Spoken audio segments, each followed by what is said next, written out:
Hello and welcome back to Continental Club, where we discuss the hottest topics in European football. We are back once again in the East Dulwich Tavern. If you are ever in East Dulwich, do go check it out. It's a fantastic establishment. We've got 2 pints of black gold. We've got a Madry, I believe. Yes. And the vibes are good. Henry, how are you? Champions League was back this week. Yeah, bad week for the Spanish, actually. Yeah. So maybe this is a cursed choice of lager, must be said. But yeah, I mean, that Atletico Madrid finale, unbelievable. Chaos. And the fact that the final shot deflected off Carrasco and went over the bar, that was mental. And also, I think the PSG selection of goals, aside from the own goal, I think that's the best team selection I've ever seen in one game. Just every single finish was in a corner of sorts. Even the Carlos Soler one, you're like, that wouldn't normally stand out in a normal game, but it was just kind of average in that game. Yeah. But, I mean, it was more about the pass, wasn't it, to him from Messi as well. Messi looks formidable at the moment. It's unreal. And that's another example why it's so sad, this nonsense I've been reading about, is just look at how amazing that was. Like when they all work together and pull together as a team, surely should be such an exciting time for PSG, producing that kind of football, scoring those kind of goals. But yeah, I thought it was amazing. Also, really good article in the New York Times about Kvaradona at the moment that's just come out. Really recommend if you've got a subscription or can get hold of it. Really interesting look at his impact in Georgia, etc., and how he's just like a dying part of a breed of dying mavericks like Lyon. You can maybe say sort of Grealish, etc., pre-City, of players that are just given the freedom to do what they want and aren't so institutionalised by tactics, etc. I just thought it was an amazing read. Which was that a Rory Smith special? Rory Smith special. It's one of my favourite journalists. Well worth checking out. The Cubs. What drew your eye midweek? I'm trying to think now. I always forget. I think last night's action, Wednesday night, as we're filming this, was great. I mean, I've not seen so many goals in the first half of a kind of round of Champions League fixtures. The Tottenham Sporting finale was obviously great as well. I think Atleti did top it by some way, I think, but just that whole that whole kind of second half was just a bit topsy-turvy. I loved I forget his name now, the manager of Sporting, Ruben Amorim. Just like, I think it was the commentator who was just like, Ruben Amorim's he was seeing this coming the whole time. He just couldn't really watch the match for the last half an hour because he kind of knew that Spurs were coming back, and so I think just that group in general, it's still all to play for with a game left. So I, for one, I'm very happy that the Kane goal got rightly ruled offside. Let's have it right, it was offside. And then speaking of Kvaradona, Napoli still doing the business, even without Osimhen in the team. Great to see Giovanni Simeone. I can't imagine. He must be averaging a goal every 45 minutes at the moment. I think he's only played 400 minutes in all competitions this season, and yet he must have 6 or 7 goals at this point. There was a lot made of the fact he was just scoring in braces last season for Hellas, a few hat-tricks. I think he even got 4 goals in one game. Every time he's popping up on the pitch, he's scoring goals, as you're saying. And the finishes yesterday just looked so simple and yet effective. Amazing header. That Mario Rui cross, by the way, is pitch perfect. Well. Some good crosses this week, actually, in the across the Champions League. But yeah, you're so right, Simeone. I mean, what an asset off the bench. Be a good potential bolter for Argentina in that World Cup squad. They've got some great forward options, obviously. Messi, Lautaro Martinez, Angel Correa, Joaquin Correa as well, but Giovanni Simeone, not to be forgotten as well. And with Dybala's injury, although Dybala I don't think has been featuring that much for Argentina recently, to be honest. Argentina pretty stacked going forward. Today, guys, we're going to talk about the breakout stars of the season so far. And we know it's Kavisha, Kvaratskhelia as well. It's obvious, he's been phenomenal. But we don't want to talk about him because we've talked about him on numerous continental clubs, on numerous of our top 10s, etc. So we're going to talk about the even more breakout stars, or the lesser talked about ones at least. Let's talk, first of all, as board John Simon's suggestion, of Mykhaylo Mudryk. Henry, this is the definition of a breakout star. I love this guy. He's so cool. Kind of what I was saying about the Kavicha article. He just plays with freedom, doesn't he? He is unbelievably quick.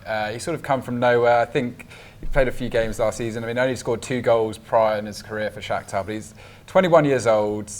Previously, 26 appearances to his name. This season, unreal. He's got 3 goals and 2 assists in 5 games in the Champions League. He's been doing well domestically too. He's just a threat against any team that he comes up against. We've seen that against Celtic, home and away at the moment. I mean, how that guy's missed that chance. It's horrible. Worst misses in football history. Yeah. It is, because you can forgive sometimes when a ball's flashed across and they sort of knock it over the bar. This guy's had an unbelievable amount of time to sort his feet out. And he must be left-footed and just thought, I'll stop it with my left and then tap it in with my right. I don't know why he didn't just use his right. It's really quite tragic as well for Shakhtar, because obviously it took a Rodrygo second header to draw level, and then in this game they really should have won the match. And I mean, they've still got a chance to go through. They've definitely got through to the Europa League, which I think is really important. They've still got a chance to get through to the semi-finals, the knockout rounds, if they can beat Leipzig next week, which, who knows? Could happen. Could happen. It could absolutely happen. But if it does happen, Mudryk is the man that will make it happen. He's just, he's amazing. We look at his Champions League stats, 1.6 shots per game. That's the same as Mahrez and Morata. 1.8 dribbles. I mean, he's only completing 34% of the dribbles, but when he's getting through, you just can't stop him. You just can't stop him. And this is brilliant for Shakhtar, because the way that the FIFA rulings meant is a lot of their foreign players could just cancel their contracts and leave the club. Mudryk can't do that, so they do retain some value in him. And he's probably going to be going, based on his achievements so far, for 50 million euros. I mean, we've got here 65 million euro moves to Newcastle on. Potentially Arsenal interested. I think that's maybe a bit much for what he's achieved, certainly with little experience. I mean, you have to remember he's playing with a lot of passion at the moment. However, I mean, the idea of him and St Maximan sort of working in tangent at Newcastle would be great. That's the kind of signing I'd love to see them make. But yeah, I think Mudryk has been, it's a great name, great look about him. It's pretty cool. I'm really excited to see where he's going to go as a footballer, and I'm pleased for Ukraine, in fact, that they've discovered a gem like him, and good for Shakhtar, because normally they're always producing, like, literally mining these like Brazilians that are coming over, but they've produced their own homegrown talent, and I think that's really cool. Yeah, Trubin as well in goal. I think has had a really good Champions League group stage as well. And as you say, it wasn't just the players they lost. De Zerbi left, of course, as well.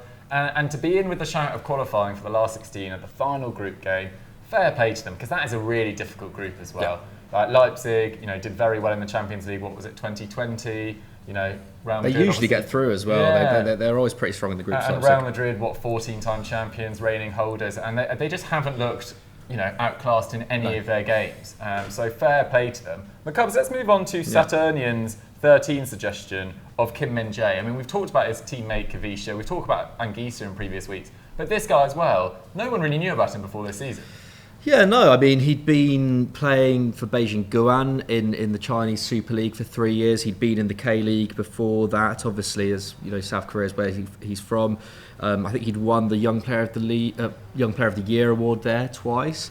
So he's 25 by the time he came to Napoli this summer. Had spent that 1 year at Fenerbahce where he did impress. But yeah, generally speaking, a little bit of an unknown entity to a lot of European football fans. But yeah, he's been fantastic, and I kind of feel like he in many ways is the perfect profile of player to have come in and replaced Koulibaly, because he's not a 21, 22-year-old young defender. This is someone who's played in multiple different countries now, has impressed everywhere that he's been, is physically developed.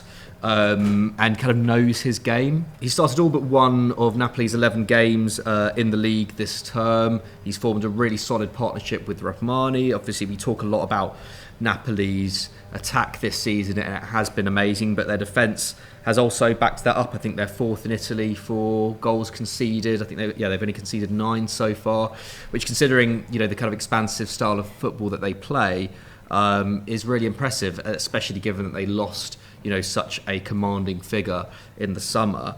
And yeah, he's kind of doing well in all those kind of areas where Koulibaly was doing well before. His passing is really solid. He ranks second for tackles, first for interceptions.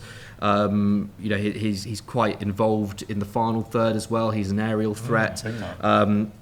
So yeah, he seems to have it all in that sense. And how much did he even cost? Was it 15, 20 million Something euros? Like that. It might have been 18, yeah. What a bargain to get him and Kavicha for what, combined under 30 million. I think considering how many Napoli players are being singled out for praise this season, and Kim Min Jae has been as well. But you think about what's been said about Anguissa, what's been said about Kavica. I think Osimhen as well. I feel like he's really getting the praise that he deserves now. I feel like Kim Min Jae's gone slightly under the radar compared to those guys.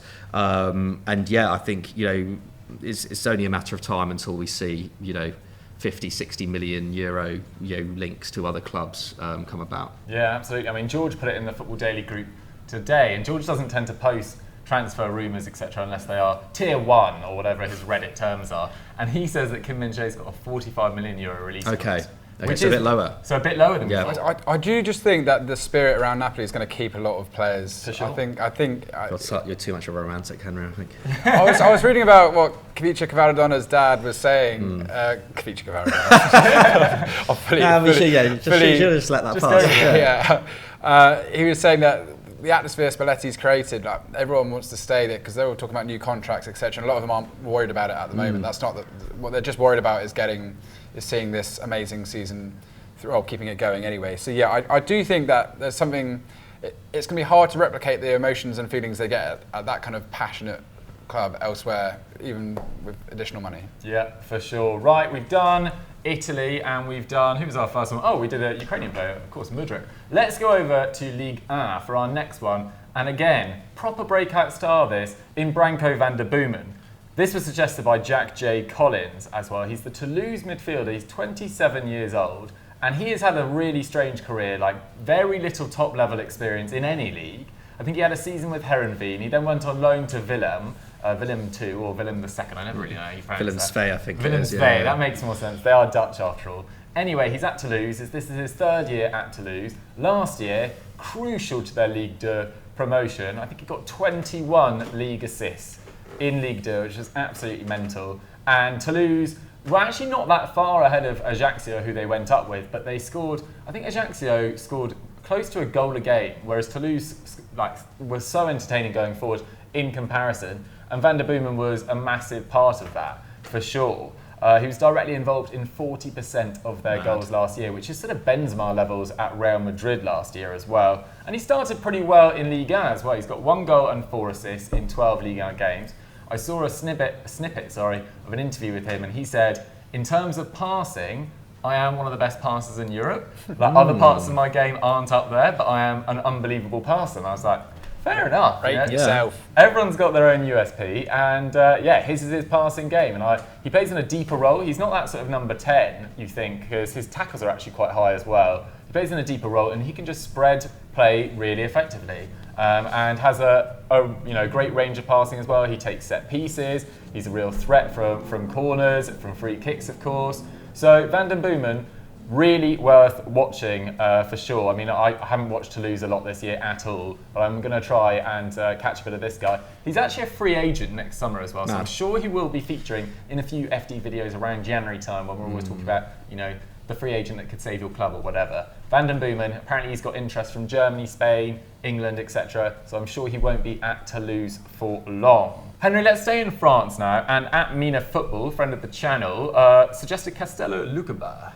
Yeah, we were talking about Scalvini as a really exciting centre-half coming through at Atalanta, 18 years old, and another massive centre-half with huge potential, Castello Lukeba. I mean, playing at Lyon, he's made 30 league and Champions League appearances last season, and this season only Tagliafico, who's actually been very good since he moved to Lyon. He's been integral. He's regretting it, though, but him and Lacazette, they're the only players that have played more minutes than him. Lacazette also been pretty good. We'll talk about that a bit later. But yeah, Lukeba, whereas I said Scalvini looked a bit bizarre when he was running and charging around the ball, Lukeba looks unbelievable on the ball. He's a really great dribbler. He doesn't look like someone that dives into tackles all the time. I mean, he's second for interception in the Gone squad, second for aerials won, and first for passes completed. And I think that does paint a picture of a very intelligent guy.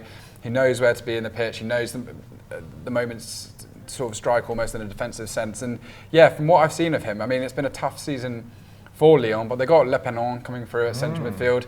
But yeah, I really like Lukeba from what I've seen of him.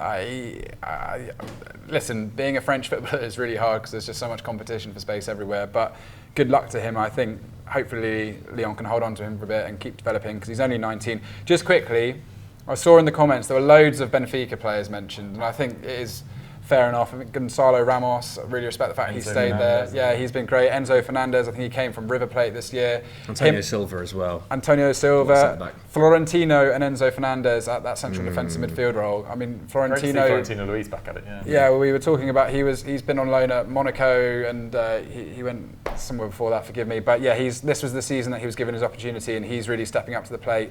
And Fernandez as well looks like an unbelievable find once again from South America by Benfica. So yeah, we in the Champions League, they've been super impressive. Beat Juventus, played some great football. Got Rafa Silva too. So yeah, I'm really enjoying this Benfica squad. I think they could do something quite special in the Champions League. Maybe go a bit deeper than normal. So I just thought I'd quickly give a shout out to those. Yeah, I think they're players. Still unbeaten. Yeah, in all competitions. In all competitions. I think they played something like 19 games, and they got 2 draws against PSG in their group. And it's interesting that Wolves wanted Enzo Fernandez, but they couldn't get it over the line. And he's gone to Benfica and absolutely smashed it. McCubs, who do you want to mention next? I guess we could stay in France. Yeah. Shout out to Toulouse, by the way. I'm writing about them for a 10 this week. They're obviously owned by Redbird Capital, who have obviously taken over Milan as well. So, yeah, they're very much getting their fingers in the football pies over the last kind of couple of years. They also have a stake in FSG as well, Redbird Capital. So interesting stuff going on there. But since they've come to Toulouse in 2020, I think they took over just after Toulouse got relegated, kind of during COVID as well. They've been great. Obviously, Toulouse just produce a lot of great young players. We've seen kind of Kouadio Kone leave there among others over the last few years. Issa Diop was originally from Sangare. Sangare as well. Yeah, he left that summer, I think, to PSV. So they've always had a great academy, but I think what Redbird Capital have done is kind of come in and basically analytics them up to the hilt and really worked on their recruitment and maximising their academy talent as well, and I think as a result they got them back into Liga and on a budget of around 30 million euros. And I think in their first year, if XG had matched up more, they probably would have been promoted as well. And I think they're sitting mid-table at the moment. So props to them. The breakout team. The breakout team. Yes. I guess they are a bit of a breakout team in some ways. Although I think the main breakout team in France has to be Lorient, doesn't it? Sure. Are they still second in the league at the time of recording? And Enzo Lefebvre has been arguably their best player. I think, I was speaking about Dango Ouattara, who's this 20-year-old Burkina Faso forward, a couple of weeks ago on our kind of teenagers episode, under 21s episode, sorry. And he's been great. He's got 4 goals, 4 assists in about 11 games now. He's been fantastic. But I think everyone who's actually watching Ligue 1 closely, and especially Lorient closely, is talking about Enzo Lefebvre, and this one came in from @Aiden_H17.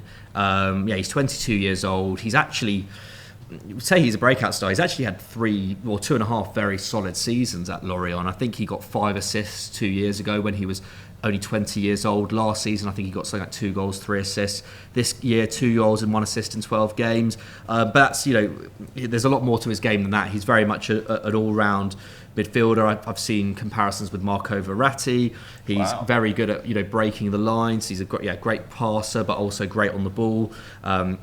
He produces nearly 3 chances a game. He completes around 2 dribbles a game. He also puts up about 5 tackles and interceptions. So you can kind of see why the Verratti kind of comparisons are there. It might be a little bit unfair to put that on him, but at the same time, he's really the guy that makes Lorient tick. And obviously, there've been a number of other great performers there. They've got a really great young team. Terry Moffi, 8 goals in 11 games, has had an excellent season as well, and obviously the aforementioned Ouattara. They're actually third, sorry, not second, but still only 5 points off PSG. And for a club that, I think they finished the last 2 seasons in 16th, was it? Very close. To have had this start to the season and have such a young team doing it is really, really special. So Enzo Lefebvre, I think, is someone that I think we all need to be keeping a closer eye on over the next few months. Absolutely, so much talent in France. Let's quickly touch on Rodrygo at the suggestion of @BrownGod14. Now, in terms of breakout star, he's pretty different to the other suggestions because he'd made over 100 appearances for Real Madrid. He'd particularly been really effective in the Champions League over the last few years as well. But it feels like, he's 6 months younger than Vinicius, and it feels like he's kind of having that Vinicius Junior-esque breakout year that Vinicius kind of had last year to find his real consistency. I mean, his output has massively improved. He's got 6 goals and 5 assists in 14 League and Champions League games. And that includes 8 goals and assists in 9 league games, which was crucially where he kind of struggled to exert as much influence. It was kind of weird. He was the opposite of most players where they struggle with the step up. He kind of struggled in the more routine games. And it was only in the summer we were talking about, whether Real Madrid needed to bring in a right winger, etc. Whereas now it feels like they can really prioritise that centre forward for when Benzema leaves, whether that's Mbappe or another player. That Mbappe debate is getting a little bit dull, to be totally honest. But Rodrygo feels like a nailed-on starter now, which is great, or at least a nailed-on contributor when he does. Henry, I'll give you the final word. Who would you like to mention? Oh, I was thinking Sesko at Red Bull Salzburg. He's made a lot of headlines. Already got a move to Leipzig, yeah. Already got a move. I thought he looked pretty lively in moments. In a good game against Chelsea, that was exciting. Actually, the Havertz goal, that was class. Yeah, and then finally, Jesper Lindstrom. This comes in from @Michelle Cock 91.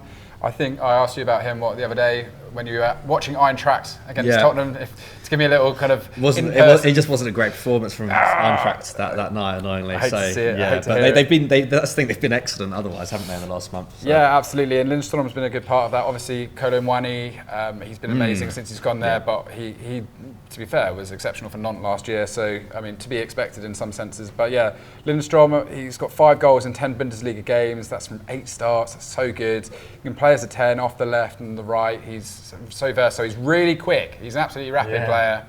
And he's another good Danish player. And as I've said many times, tipping them for a great tournament. I think you discovered Philip Billing was Danish the other day. Did not know he was Danish. I had no idea either. I even went and listened to an interview just to hear. Does he have a Danish accent? Yeah, he does. He does. He speaks perfect English, as you can imagine. Yeah. But another quality addition to that side. And yeah, I think Lindstrom could have a part to play if we're going to see them do well. I mean, even like Brantwaite is doing all right over at Espanyol this season. They've got so many options actually going forward. They're going to be quite formidable. Absolutely, and they've got Christensen and Anderson at the back. It's a pretty strong side, and Denmark have been in great form recently. And Philip Billing, wow.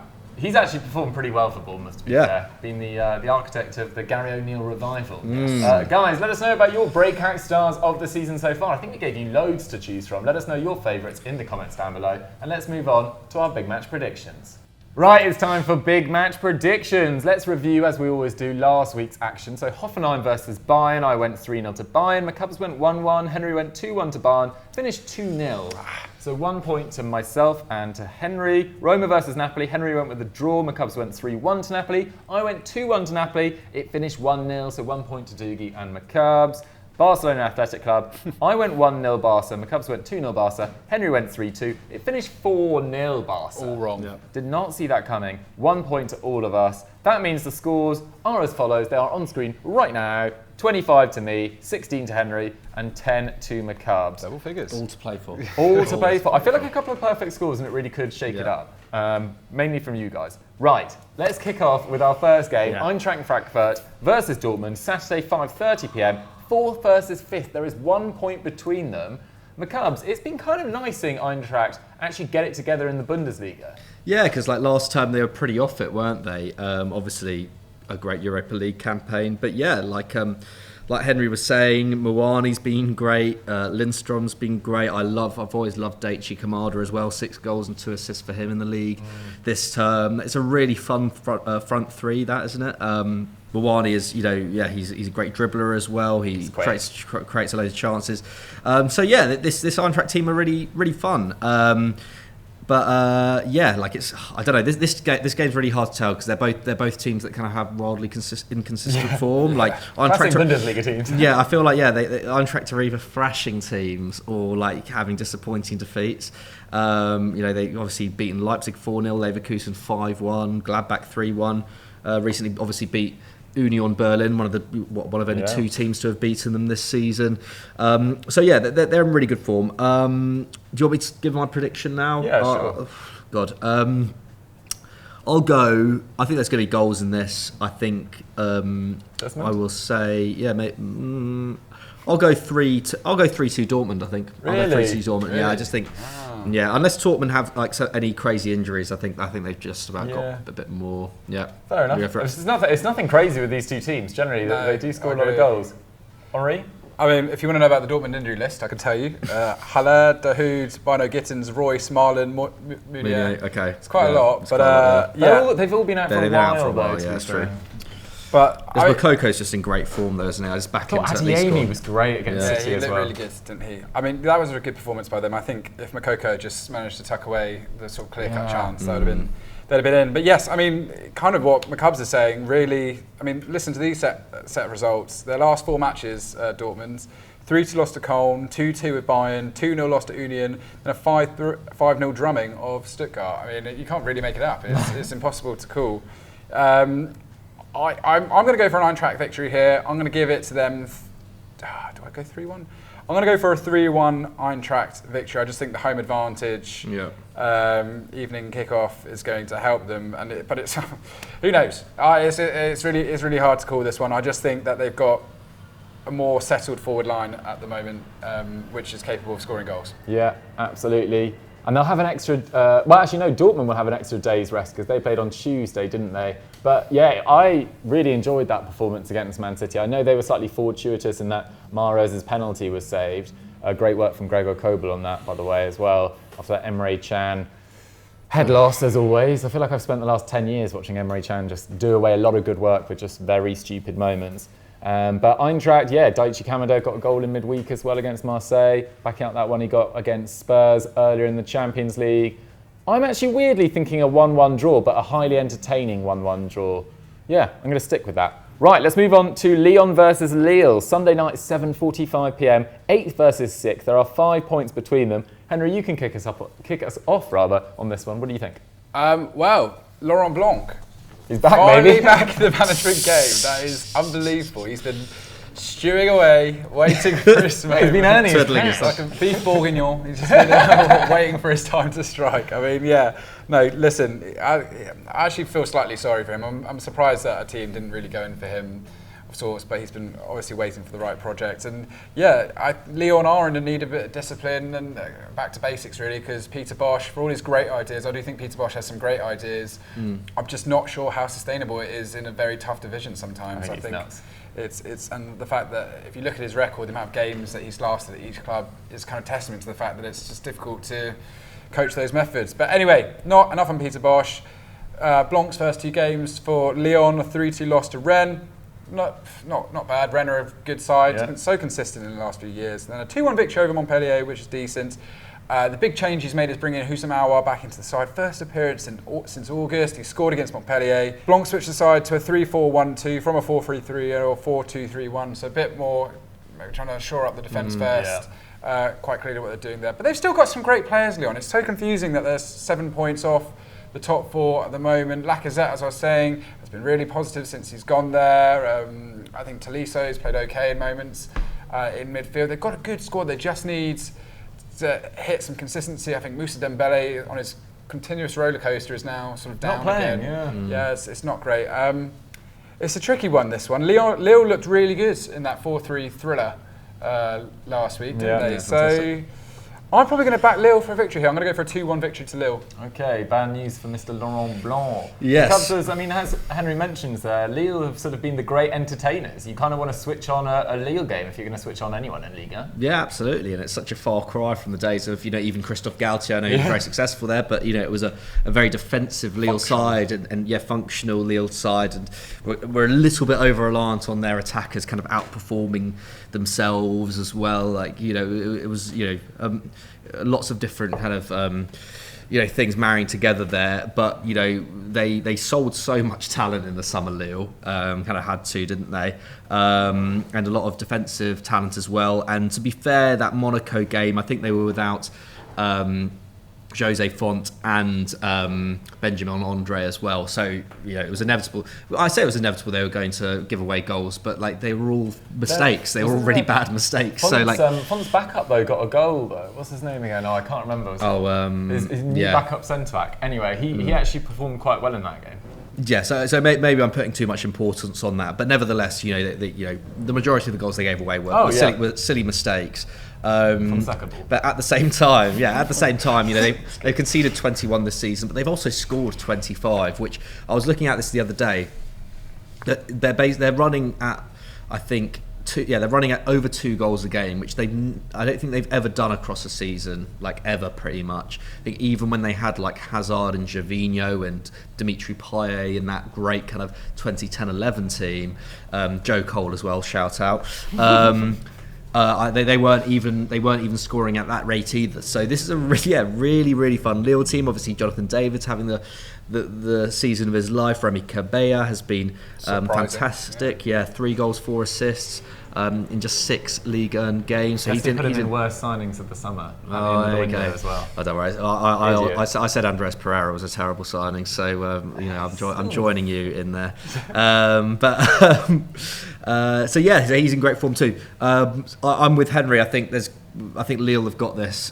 Personally, I think Laurent Blanc, can do great things with this Lyon team, but it's early in his tenure, and Lille are in really good form at the moment. They've won their last 3. They were so before that. I'm going to give it to Lille, and I also think there's going to be goals in this game, so I'm going to go for another 3-2. Really? Yeah. Love it. Going for that extra point. That's so good work. Okay, you guys both backed Lille, so the betting man would suggest a draw or a Lyon victory, but I'm not. I'm actually not going to play my percentages. I do believe what you guys have just described. I think Lille have got this, to be honest. And I'm going to go. What score did you go? 2-1. I might just go for a classic Sunday 7:45, quite a boring 1-0 to Lille. Oh my god! But there we have it. Other ends of the scale, guys. Yeah. You know, it's an opinions game. Right, let's go with Real Sociedad versus Real Betis. Sunday 8 p.m. 4th versus 5th. 2 points between them, and I'm going to kick off so far. This one even. Not so far. We haven't got into it yet. I'm going to kick off this one. And it's quite an evenly matched game, I think, in many ways. I think Real Sociedad, I've really enjoyed seeing some of the more fringe players really come into their own this year. I mean, Kubo's really hit the ground running at Real Sociedad. He's been brilliant.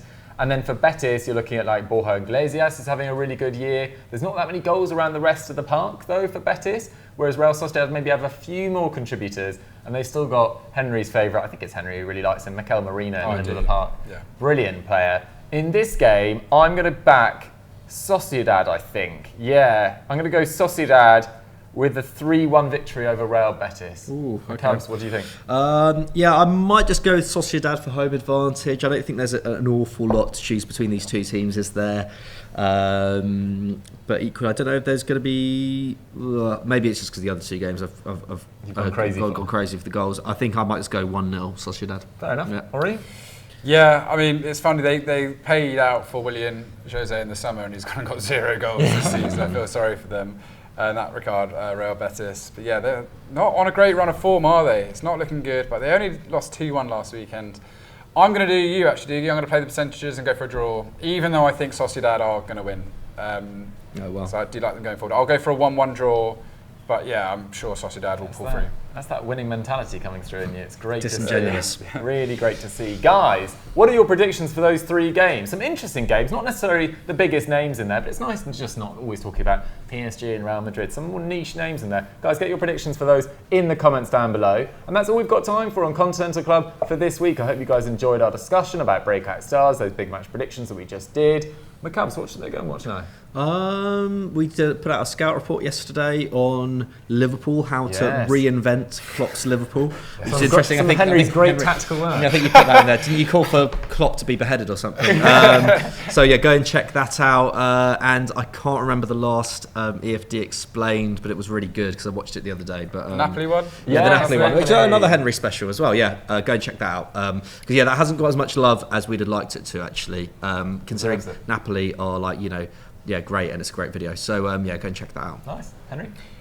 We had 10 bargain buys crushing it this season. Xavi Simons at PSV. And my favourite, Pablo Maffeo. I love Mallorca's business. It's so good. Mallorca's been great. They spent €9 million. Marici, they got Rakovic, so the Serbian goalkeeper. Mykhaylo as well. Even got Cadawere on loan, although he hasn't played. I mean, what a great piece of work by the. And what a great place to go play football. Just chill out in the sun and have a good time. So yeah, go check out that 10 because I really enjoyed writing that one. Nice, and get excited for tomorrow's Stat Wars. I believe it's a Continental Club clash, but we won't reveal any more about the combination of who it is. But get prepared for that. We'll see the Battle of Wits. Guys, thank you very much for watching. If you've enjoyed the video, remember to like it and subscribe to EuroFootball Daily, and we'll catch you next week. Bye.